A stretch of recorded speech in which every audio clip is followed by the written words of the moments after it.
Hello guys, welcome back to my YouTube channel. అయితే Buchi Reddy gate తెరుచుకొని కోపంతో నా బయటకు పోతాడు పుష్ప దగ్గరికి అని చెప్పినాం కదా ఆ వీడియోలో.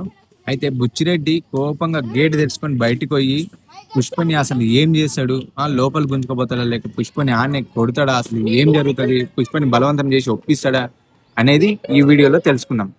అయితే బుచ్చిరెడ్డి కోపంగా గేట్ తెరుచుకొని బయటకు వచ్చింది కదా, పుష్పని ఇట్లా పట్టుకుందామని పోతుంటే అక్కడ నుంచి ఇద్దరు వ్యక్తులు ఇట్లా ఊళ్ళకెళ్ళి నడుచుకుంటూ వస్తుంటారు అనమాట. ఇంకా వాళ్ళని చూసి బుచ్చిరెడ్డి ఆగిపోతాడు. అక్కడనే ఆగిపోయి ఇట్లా అనుకుంటాడు, ఈ కొడుకులు ఇప్పుడే రావాలా అని బుచ్చిరెడ్డి ఆగిపోయి ఇంకా గప్పు అవుతాడు. పుష్ప ఇంకా దెబ్బ దెబ్బ నడుచుకుంటూ ఇంటికి పోతాడు. పుష్ప ఇంకా అదే ఆలోచనలు ఉంటుంది. ఇంకా సాయంత్రం అవుతుంది. ఆ రోజు సాయంత్రం వరకు పుష్పకు జ్వరం వస్తుంది, అంత ఆలోచనలు ఉంటుంది. ఇంకా ఆ రోజు సాయంత్రం పుష్ప మొగుడు శివప్ప పోలీస్ స్టేషన్ నుంచి ఇంటికి వస్తాడు. ఇంటికి వచ్చి ఏమైనా మా అమ్మాయి ఉంది కనిపిస్తలేదు అని అడుగుతాడు. పుష్ప మీ అమ్మ చేయనిపోయింది సాయంత్రమే అని చెప్తుంది. ఇంకా పొద్దు మొక్కుతుంది. ఇంకా శివప్ప కాలుముఖం కడుకుంటున్నాడు.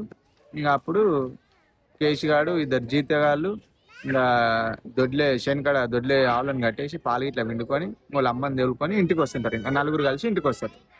వచ్చినాక ఇంకా శివప్ప అప్పటికే కాల్మకం ఇట్లా కడుక్కొని తయారుంటాడు. ఇంకా కేశిగాడు జీతగాళ్ళు ఇంక వాళ్ళ అమ్మ అందరు కాల్మకం ఇట్లా కడుక్కున్నాక అందరు ఛాయ్ తాగుతారు. జెర్సేపు అయినాక జీతగాళ్ళకి పుష్ప బువ్వ పెట్టిస్తుంది. ఇంకా జీతగాళ్ళు అరుగు మీద కూర్చొని బువ్వ తింటారు. బువ్వ తిని ఇంకా జీతగాళ్ళు ఇద్దరు కలిసి ఇంకా దొడ్డి కాడుకోతారు కావాలి అనుకుని శనికాడ. ఇంకా కేశిగాడు వాళ్ళ అమ్మ అన్న వదిన ఇంకా వీళ్ళు కలిసి వీళ్ళు కూడా ఇంకా బువ్వ తింటుంటారు. బువ్వ తినేటప్పుడు ఇంకా కేశిగాడు వాళ్ళ అమ్మ ఇట్లా అడుగుతుంది. ఎవరిని అడుగుతుంది? శివప్పని అడుగుతుంది. ఏమై బిడ్డ మరి పోలీసు వాళ్ళు ఏమండి, అసలు ఏం చెప్పపోతివి, ఏం సంగతి అని అడుగుతుంది. అప్పుడు శివప్ప ఏమంటారు అంటే, వాళ్ళు ఏం చెప్తారమ్మా, వాళ్ళు ఏమన్నా చెప్పాలంటే వాళ్ళకి ఇచ్చేటని పైసలు మనతో ఉండయా అంటాడు. అప్పుడు కేశిగాడు ఏమంటాడంటే, అదేందన్నా వాళ్ళ పని చేయడానికి మనం ఎందుకన్నా పైసలు ఇవ్వాలి అని కేశిగాడు అంటాడు. శివప్ప ఏం చెప్తాడు దానికి,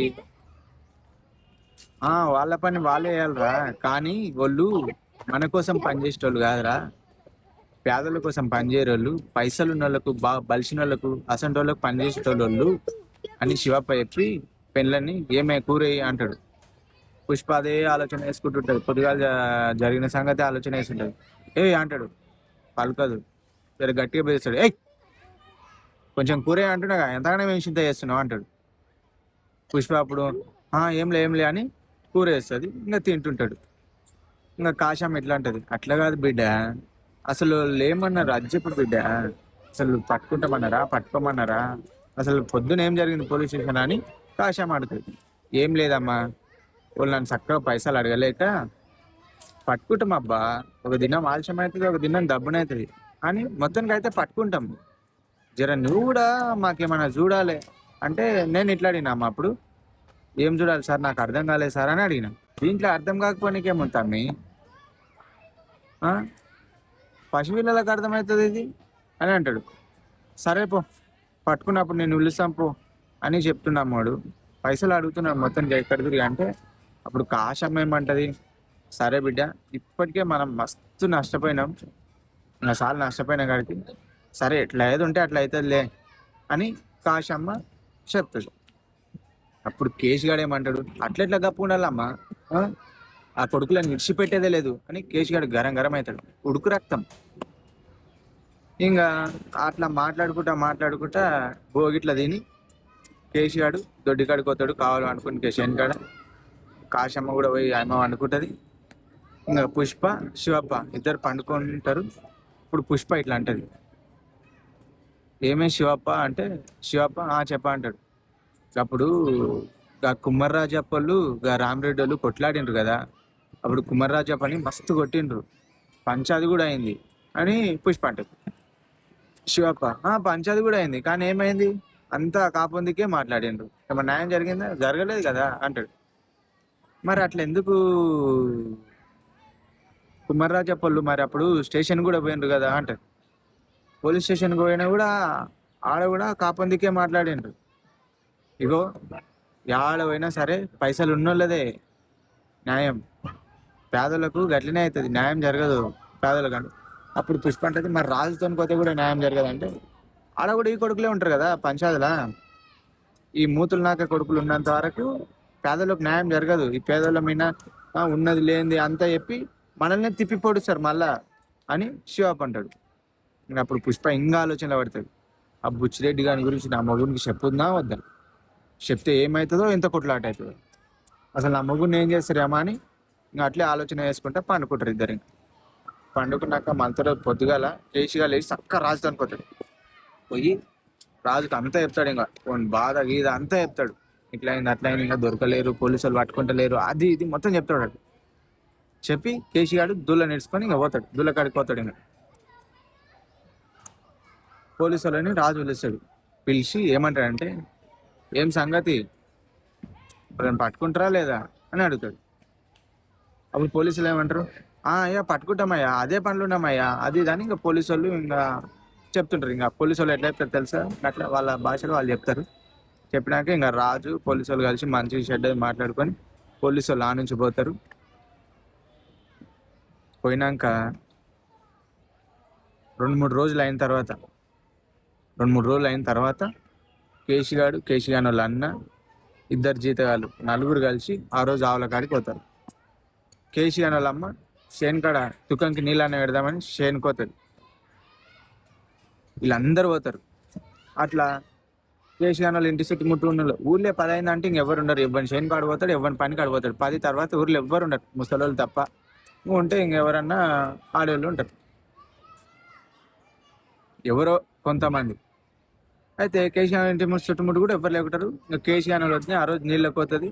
నీళ్ళ బిందె ఎత్తుకొని వస్తేప్పుడు మళ్ళా బుచ్చిరెడ్డి గారు అడుగుతాడు, ఏం చెప్పపోతివి, అసలు ఏం చెప్తావు, ఎప్పుడు చెప్తావు అని అడుగుతాడు. పుష్ప ఏమనకుండా ఎప్పుడు ఏంటి అని వాడిని పట్టించుకోకుండా పోతుంది.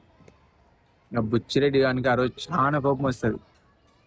ఈరోజు తాడో పీడో తేలిపోవాలి, ఎట్లయితే అట్లా అని బుచ్చిరెడ్డి గారు ఇంకా ధైర్యం చేస్తాడు. ఇంకా ఆ రోజు పుష్ప వాళ్ళ ఇంటికి పోయినాక బుచ్చిరెడ్డి గారు పుష్ప ఇంకా కేసీఆర్ వాళ్ళ ఇంటికి పోయి ఇంకా ఇట్లా కేసీఆర్ వాళ్ళ ఇల్లు అంటే ఇట్లా కూర్చుంటాడు. ఇంకా నక్కలాగా కూర్చుంటాడు, చూస్తుంటాడు. పుష్ప ఇంకా ఇంటికాడ అన్ని పనులు చేస్తుంది. మొత్తం పనులు చేసినాక పుష్ప పేయి కోసుకుని కానీ జాలి అట్లా పోతుంది. ఇంకా బుచ్చిరెడ్డి గారు ఎట్లానన్నా పుష్పని ఇంకా పేయి కోసుకునేటప్పుడు అంటే స్నానం చేసేటప్పుడు చూడాలని నిర్ణయించుకొని ఇంకా పోదామని ఇట్లా అక్కడిక్కడ చూస్తుంటాడు. అప్పుడే పుష్పల ఇంటి పక్కల ఒక ముసలిది వచ్చి ఒలోకి ఇట్లా చెట్టు కింద కూర్చొని ఆకేసుకుంటుంటది. ఆకేసుకుంటే అబ్బా ముసలిది వచ్చేగారా అని ఆ ముసలిది ఎప్పుడు ఇంట్లోకి పోతే అప్పుడు బుచ్చిరెడ్డి గారు పుష్ప జాలెట్ కాడుకోవాలని కూర్చుంటాడు. నక్కలాగా కూర్చుంటాడు, గుంత నక్కలాగా కూర్చుంటాడు. ఇంతట్లనే పుష్ప పేయి కోసుకొని జాలెట్లోకి వెళ్ళి ఇంట్లోకి పోతుంది. ముసలిది ఏం చేస్తుంది, నీళ్ళు మర్చిపోయినా కదా, నీళ్ళు అన్న తెచ్చుకుందామని లేచి ఇంట్లోకి ఇట్లా మలుతుంటది. ముసలిది ఇట్లా వెనక్కి మళ్ళినప్పుడే బుచ్చిరెడ్డి గారు పుష్పలు ఇంట్లోకి పోదామని ఉరుకుతాడు. ఇంకా ఉరుకుతుంటే ముసలిది ఇట్లా ఉమ్మిని కానీ మళ్ళీ వెనక్కి మలుతుంది. ఇక్కడ బయటికి మళ్ళినప్పుడు బుచ్చిరెడ్డి గారిని చూస్తుంది. కానీ బుచ్చిరెడ్డి గారు వాడిని ఫోకస్ అంతేంది పుష్పలు ఇంట్లోకి పోవాలని, ముసలిదాన్ని చూడాడు. ముసలిది వాడిని చూస్తాడు కానీ వాడు ముసలిదాన్ని చూడాడు. వాడు మొత్తానికి ఇంట్లోకి పోతాడు. అప్పుడు ముసలిది ఇట్లా అనుకుంటుంది, ఎందుకంటే ముసలిదాన్ని తెలియదు కదా వాడు బలవంతం చేస్తున్నాని. ఏమనుకుంటుంది అంటే వెనకటికి దీనేసి పడితే అంగిజినికి పోయి మౌడు ఇంటికి వస్తే మల్లెపూలు అంటే మౌడా అని అడిగిందంట అని ముసలిది అనుకుంటుంది.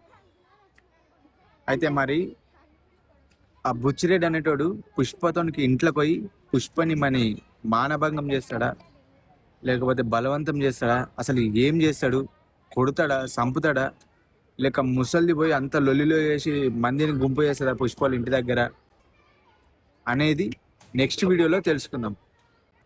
ఛానల్ని సబ్స్క్రైబ్ చేసుకోండి, బెల్ ఐకాన్ క్లిక్ చేయండి నోటిఫికేషన్ కోసం, లైక్ చేయండి, కమెంట్ చేయండి, షేర్ చేయండి. సరే మరి ఉంటా.